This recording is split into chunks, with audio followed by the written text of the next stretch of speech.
생존 우선순위 서바이벌 프라이어리티 2025년 8월 29일자를 진행하도록 하겠습니다.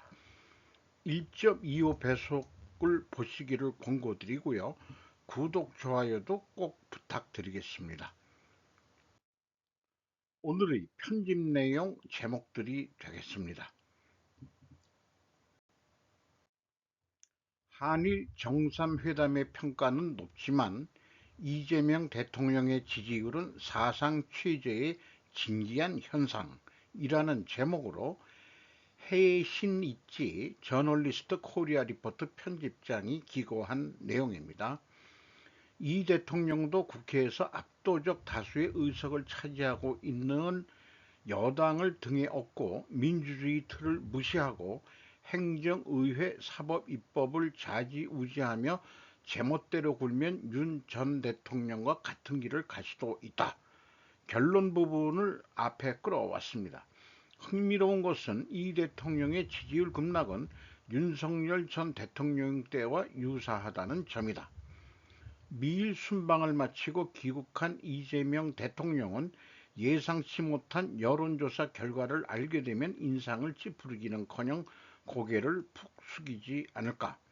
국민의 절반가량이 8월 23일 도쿄에서 열린 이시바 시게루 총리와의 정상회담을 의미 있는 첫걸음으로 평가했음에도 불구하고 이 대통령의 국정운영 지지율은 2주 전보다 하락해 50% 아래로 떨어졌기 때문이다. 구체적으로 양국은 수소, 인공지능, AI 등 미래 산업협력 강화와 양국 청년이 상대국에서 장기간 참여할 수 있는 워킹 홀리데이 참여 상한을 2회로 늘리는 데도 합의했다. 그러면서도 한국의 제야단체가 고집하던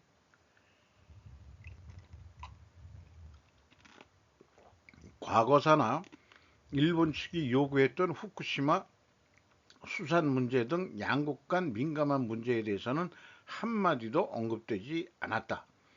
정작 중산층의 평가는 어떤가 하면 43.9%가 의미 있는 첫걸음이라고 답한 반면 36.3%가 실체가 없는 회답이라고 응답했다. 이것이 말하자면 평균적 평가이다.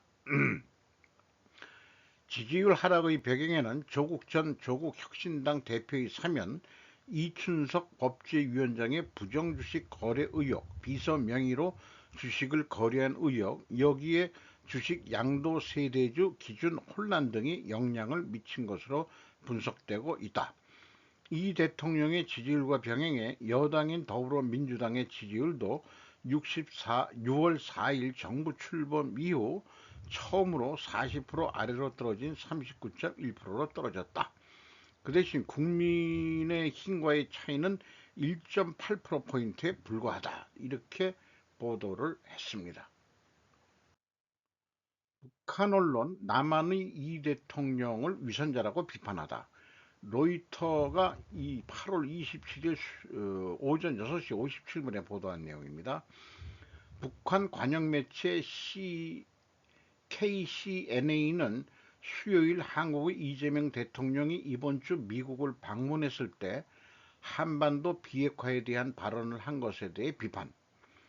KCNA는 그는 남북 문제를 회복하려는 의지가 있는 것처럼 연기했지만 대결의 광신자이자 위선자임이 드러났다.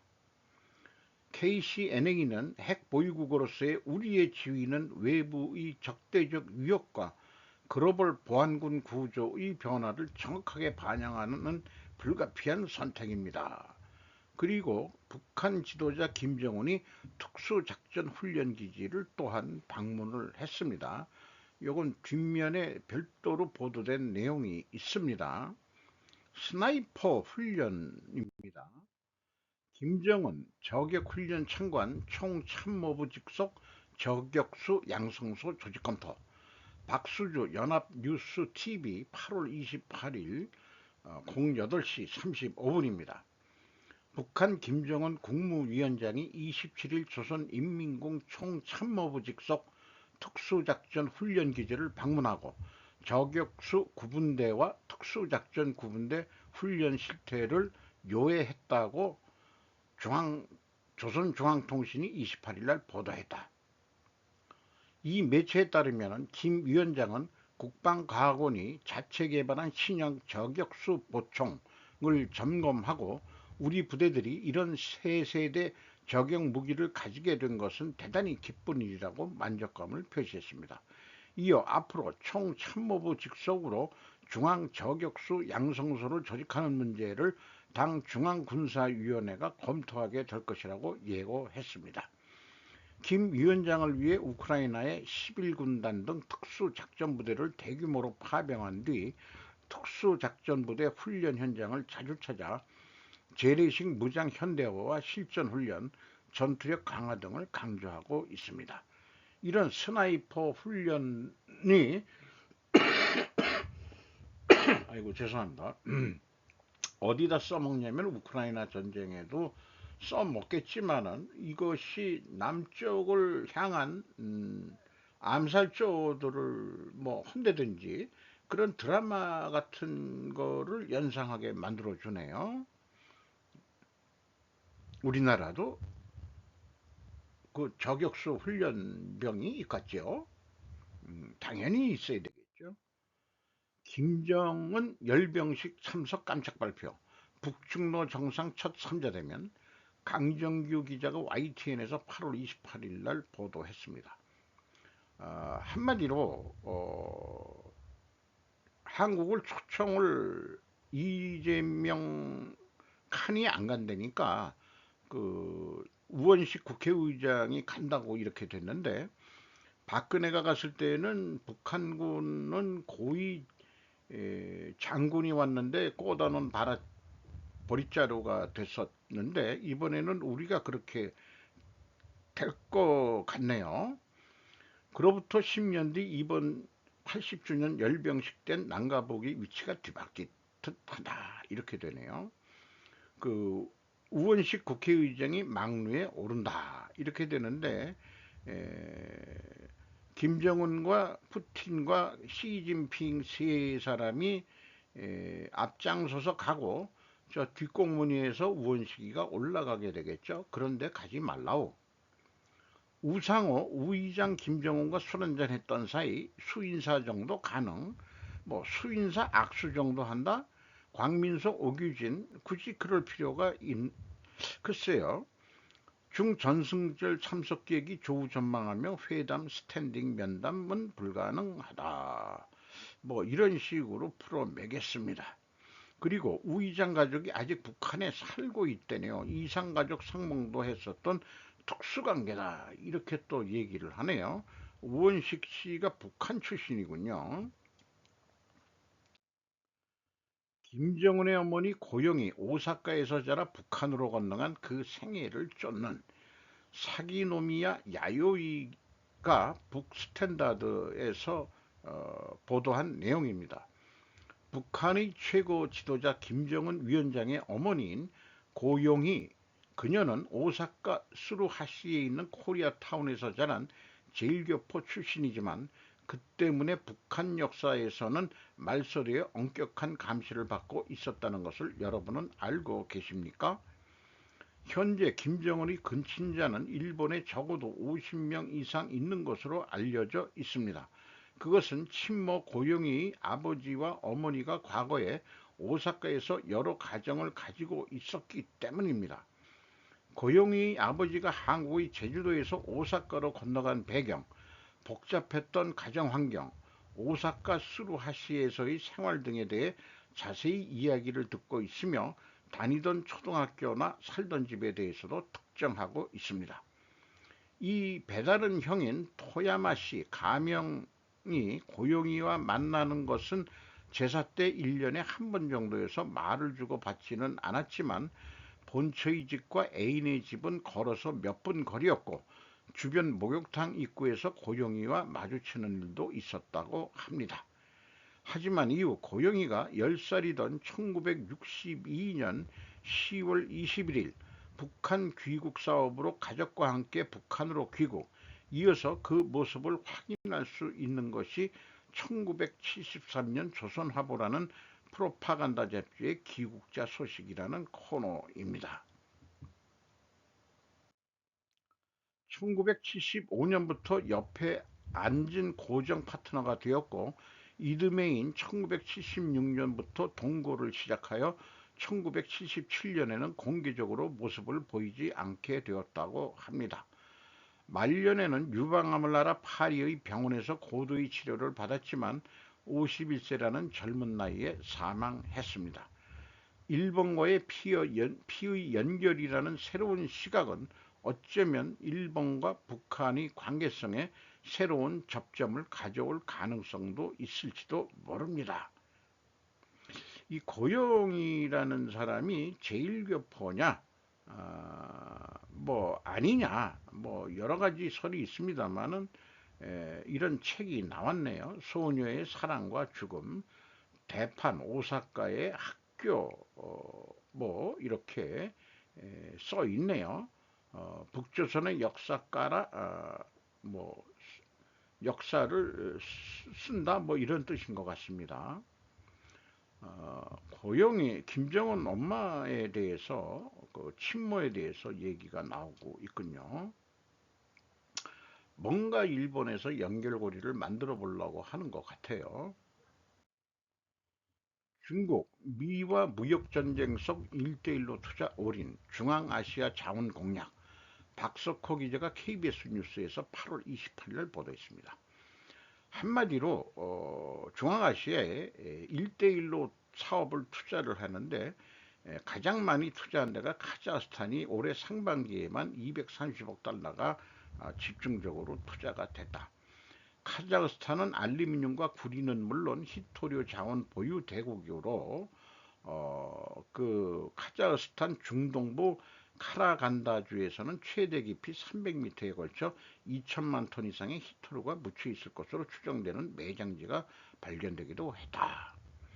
잠깐, 카자흐스탄하고 중국하고 친해지면은 아니 됩니다. 우리나라가 카자흐스탄하고 친해져야 되는데, 중국의 1대1로는 돈을 구워주는 식으로 해서 나중에 뺏는 방식인데, 이 현재 카자흐스탄 대통령이 어떤 이권으로 하는지 모르겠습니다만은, 이 자관 중국이 미국한테 계속 압박을 받고 그러니까 중앙아시아 쪽으로 경제 영역을 지속적으로 1대1로를 통해서 넓히고 있는 중은 아직도 그치지 않고 있다. 내부 중국 내부의 내부 시장은 저리 가라 하고 그렇게 국가적인 투자 사업을 지속적으로 시진핑이 하고 있네요.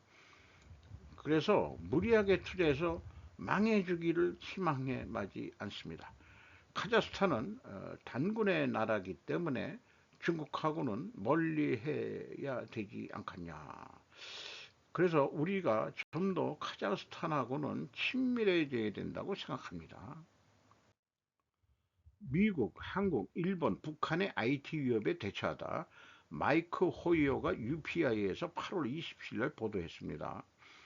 미국, 일본, 한국은 화요일에 미국 사이버 보안 회사인 맨디언트와 협력하여 북한의 인터넷 기술 노동자 제도에 반대했는데, 세 나라 관계자들은 도쿄에서 130개 이상의 기술 기업 대표들과 함께 포럼을 열었다. 이런 얘기예요. 북한의 국가주도 IT 노동자들이 북한의 대량 살상 무기 및 탄도미사일 프로그램에 대한 수익을 창출하고 있다고 말했다. 그래서 이런 일들을 통해 가지고 어, 활동하는 그런 거에 대해서 그좀 방어 내지 해킹 안 당하고 뭐 이런 류의 그 포럼을 연 것 같아요. 동적인 사이버 방어, 위협, 인텔리전스 및 사고 대응 서비스 분야에서 인정받는 리더라고 자기네 거를 좀 써달라라는 이제 홍보 역할도 하고 있는 것 같습니다. 그 딸내미를 요즘 데리고 다니는 이제 김정은, 이게 무슨 그 군함 그 진수식 할 때 여름 뭐 이렇게 써도 어울리기도 하네요. 양복에다가 밀짚 모자 쓴 것도 뭐 안 될 것도 없지 뭐. 음, 여름인데. 속보 한은 기준금리 연 2.5%로 동결. 뭐 일단은 동결했는데 미국이 내려가면 우리도 아마 더 내리지 않겠냐, 저는 그렇게 생각합니다. 아마 그 미국 금리 차이는 있더라도 미국이 금리를 내리면 우리도 저는 내릴 거라고 그렇게 생각을 합니다. 여러 가지 이유를 들겠지만은 저기 병행해서 따라가는 게 속 편하다, 뭐 그렇다기보다는 그 호흡이 맞는 그런 거라고 생각은 하긴 해요. 우리나라가 뭐 이 기준금리는 낮더라도 실제 그 대출금리 이런 거 5%들 넘죠. 6%뭐 이 정도니까 기준금리가 올라가면은 이건 뭐 저기 대출금리 이런 거는 더 많이 올라갈 것 같으니까 자관 미국의 금리가 좀 내리길 희망해서 우리도 좀 더 내리는 방향, 경기도 안 좋은데 음, 그렇게 돼야 되지 않을까 생각합니다. 2시간 거리가 2분으로 높이 625m 세계 최대 다리 9월 말 개통. 윤슬기 기자가 아시아경제에서 8월 28일을 보도했는데 어디냐? 협곡 있는 다리 625m 달에 2시간 걸리던 거리 2분으로 단축. 오는 9월 말 개통 예정. 요거는 뭐 성공한 모양인데 어떤 그 광저우성인가 어디에서 그 저기 하던 거는 무너졌죠. 자, 그 이거를 현수교라고 하나요? 그런 기둥, 큰 기둥 2개 받고서 하는 거. 아주 그 산악지대인데도 구름들이 이렇게 떠 있는 그런 건데 협곡 사이에 있는 세계에서 가장 높은 다리. 중국 GDP 성장을 위한 정부가 투자하는 일대일로의 한 측면일 수도 있겠죠. 이게 구마모토 지방에 맹렬한 비 우려. 28일 밤늦게까지 구마모토 지방 기상대. 일본에서 특히 그 큐슈 중부 지방이 그렇게 피해가 많다는 웅본 11신문이 8월 28일 날 보도한 모양이에요. 28일 밤 늦게까지. 그런데 이제 요 천초시라인데 이게 아마쿠사라고 보통 발음하는 걸로 제가 기억하는데 여기를 왜 기억하냐 그러면은 천주교 그 성지 그 만들어진 데가 있어서 머리털 나고 처음 한번 여기를 가본 적이 있습니다.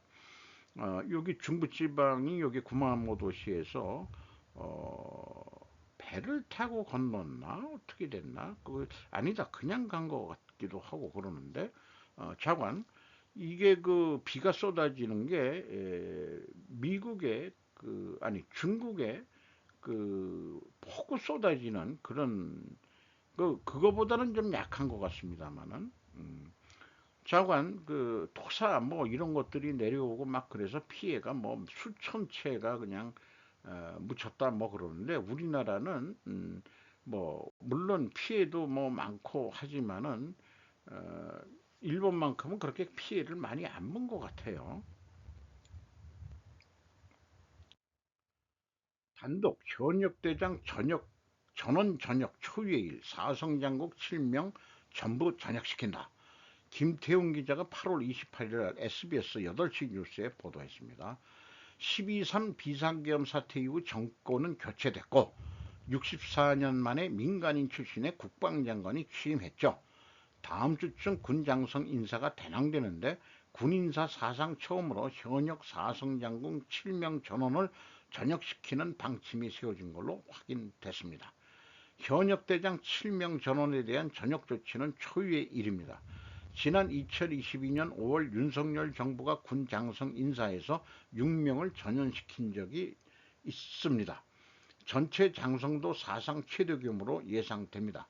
군 소식 등은 12.3 비상계엄을 청산하고 군을 혁신하기 위해서 대대적인 인사가 불가피하다고 인사의 취지를 설명했습니다.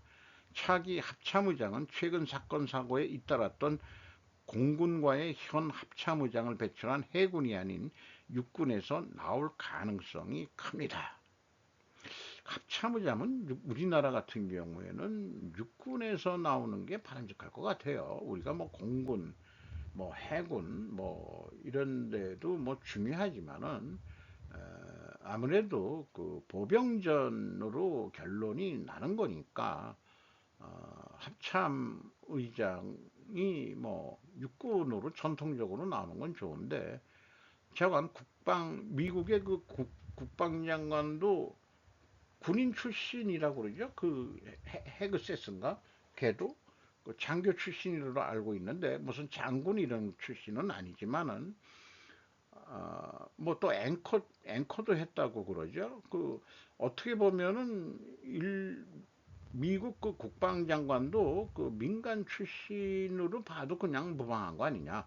예를 들어서 국방장관은 뭐 이 장군 출신들에서 좀 되든가, 우리나라 전통이 그런 것들이 있었는데, 이제 뭐 별 4개짜리들이 많이 날아가게 생겼네요. 어, 쿠데타가 아니고 계엄하는데 니들 막지 못하고, 글쎄 대통령이 군수통권자인데 그걸 뭐라고 얘기를 합니까? 그 군은 명령 복종이 원칙 아닌가요? 그 한 사람의 아직도 이해 못하는 그 계엄 왜 했는지, 그것 때문에 많은 장성들이 피해를 보는 것 같습니다. 1년 내 일적 업화에는 CGV, 재무상태 악화, 자금 조달 가능성. 김정은 조선비지에서 8월 29일 날 07시에 보도한 내용입니다. 1년 내 상환 차입금 9,977억 원, 전문가 폴 오버나 차환, CJ 차입이 현실적 대안, 다만 금리 높여야 하반기 실적 중요 CGV는 주력 사업으로 실적 개선하겠다. 요것이 요약된 거고, 단기로 사채를 발행하고 담보를 제공해야 하는 상황이라고 했다. 카톨릭대 회계학과 교수가 회사의 재무 상태가 좋지 않아 뭐 이런 거 얘기했는데, 별도로 제가 CGV를 그 현금 흐름 알고리즘으로 한번 분석을 해서 별도 방송을 해 보는 동기가 부여가 되네요. 어, 이건 연결로 아마 얘기하는 것 같은데, 개별을 우선 봐야 될 것이라고 생각합니다. 여기에 그 상반기 별도 기준 CJ가 가용한 유동자산은 191억 원, 연결 기준 유동자산은 14엄조 원이다 그랬는데, 이런 것도 한번 좀 알아보는 거로, 확인해 보는 거로 해보죠. 불닭신화 삼양식품 주가 160만원 첫 돌파, 신고가 경신. 한유주 기자가 뉴스원에서 8월 28일 오전 09시 46분에 보도했던 내용입니다. 삼양식품이 장중 116만원을 돌파하며 역대 최고가를 경신했다. 불닭신화로 지난 5월 황제주 주가 100만원 이상에 처음 오른 삼양식품은 밀양 2공장 증설 효과 기대감이 커지면서 연일 강세를 보이고 있다. 이게 2018년부터 보면은 한 2023년 초까지만 하더라도, 2024년 한 중반기까지만 하더라도 별 볼 일 없었어요. 주가가 갑자기 2024년 작년도 이상으로 불닭이 그 유튜브를 통해서 그 매운 거 도전 하는 거에 떠가지고 급상을 이렇게 하고 있습니다. 그 뭐 올해 거를 보면은 뭐 이렇게 급히 절벽같이 올라가는 게는 아닌데, 이게 이렇게 올라가다가 또 이렇게 그 산이 높으면 고리겠다 하는 얘기가 있듯이, 음 그래도 좀 이런 경우는 또 경보가 남아야 되는 거 아닌가. 그 너무 좀 비싼 것 같아요. 몰리면은 그냥 확 몰리고 그러다 보니까 한국 사람들의 특징인 건지 몰리면 그냥 일로 갔다 절로 갔다 그냥 왕창들 몰리고 그러는 것 같은데, 저는 뭐 해본 경험은 아주 일천해 가지고 안정적인 거 옛날에 한 수십 년 전에 조금 해왔다가, 이거는 내 적성에 안 맞는다, 뭐 그냥 관심 있게 상식적으로 뭐 주가가 어떻게 된다, 그 주가가 기업 경영 성과가 어떻게 어느 정도 반영이 된 거냐, 이 정도 관심이 있는 정도가 되겠습니다. 삼양식품도 별도로 분석을 해서 별도 방송을 해 보도록 하겠습니다. 저는 정치, 사회, 외교 이런 문제를 상관관계, 전문가들의 상관관계를 넘어서 제가 그 정도 지식이나 전문 이런 상관관계 추론으로는 안 돼가지고, 과학적인 인과관계 추론으로 계속 뉴스가 나오면은 그런 방식으로 정리를 해보려고, 실습을 해보려고 노력하고 있는 중이다 하는 것도 말씀드리지만은, 근본 원인이 인격모독적이고 인신공격적인 것으로 찾아졌다면 그 원인은 원인으로 포기해야 된다는 인본주의 사고방식을 가지고 있는 게 과학적 사고방식이라고 저는 믿습니다. 그런데도 하다 보면은 그 사람들을 비판하게 되거든요. 그거이 중요하다고 생각합니다. 그거를 좀 넘어서서 저 객관적으로 인과관계를 따져볼 수 있는 그런 것이 중요하지 않겠냐 생각을 합니다. 오늘도 좋은 하루 되시기 바랍니다.